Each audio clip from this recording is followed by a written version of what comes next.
Have you ever noticed that your smartphone starts acting up almost exactly 2 years after you bought it?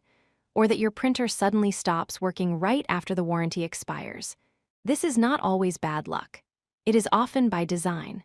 Today, we are exploring the concept of planned obsolescence, a business strategy where products are designed to fail. Planned obsolescence is a manufacturing policy where products are designed with an artificially limited useful life.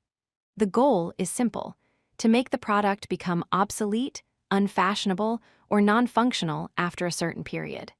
This forces the consumer to buy a replacement sooner than necessary.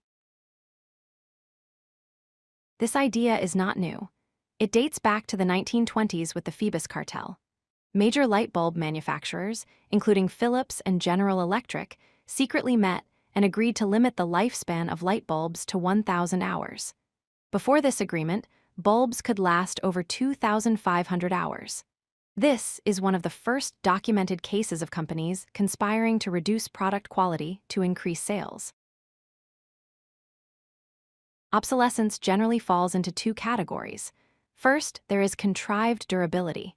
This is when manufacturers use cheap materials, like brittle plastic gears inside a blender, knowing they will break.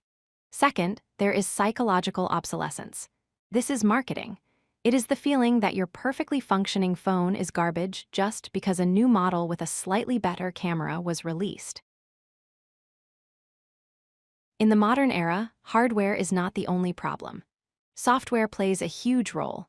Often, a perfectly good device becomes unusable because new software updates slow it down or apps stop supporting the older operating system.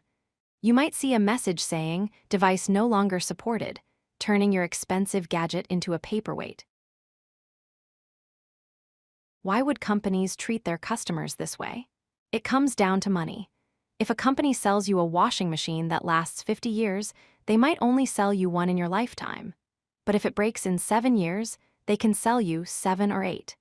Publicly traded companies are under immense pressure to show growth every quarter, and recurring sales are the easiest way to do that.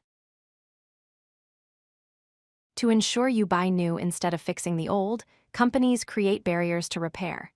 They glue batteries into phones so you cannot swap them. They use proprietary screws that standard tools cannot turn. And they often refuse to sell spare parts to independent repair shops, leaving you with only one option: buy a new one. This cycle of buy, break, and replace has a massive environmental cost. We generate over 50 million metric tons of electronic waste every year. Much of this ends up in landfills, where toxic chemicals like lead and mercury can leak into the ground. It is a sustainability crisis driven by the design of our devices. Consumers are fighting back through the right to repair movement. This global campaign pushes for legislation that requires companies to provide access to parts, tools, and repair manuals. The goal is to return ownership of the device to you, the consumer, so you can fix it when it breaks. So, what can you do? First, be aware that this is a business strategy. Second, try to support companies that build durable, repairable products. And finally, support right-to-repair initiatives. By keeping our tech running longer, we save money and help the planet. If you like this video, hit that like button and don't forget to subscribe. Visit codelucky.com for more such useful content.